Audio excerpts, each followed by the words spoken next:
இந்த ஆட்சியை பொறுத்தளவில் கேட்டதெல்லாம் தருகின்ற ஆட்சி, கேளாததையும் வேண்டுமென்றால் தருகின்ற ஆட்சி. மாண்புமிகு தமிழக முதல்வர் அவருடைய நல்லாசியோடு தைப்பூச திருநாளில் நிச்சயமாக சிறப்பு கட்டணம் ரத்து செய்யப்படும்.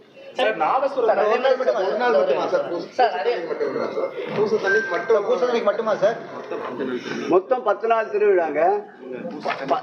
நீங்க பூச தண்ணிக்கு மாத்திரம் தான் கேட்கறீங்க. நாங்க என்ன சொன்னோம், பூசத்தை ஒட்டி வருகின்ற 2 நாட்கள், 3 நாட்கள். இந்த ஆட்சியை பொறுத்தளவில் கேட்டதெல்லாம் தருகின்ற ஆட்சி, கேளாததையும். செய்திகளை உடனுக்குடன் தெரிந்து கொள்ள உடனே சப்ஸ்கிரைப் பண்ணுங்க.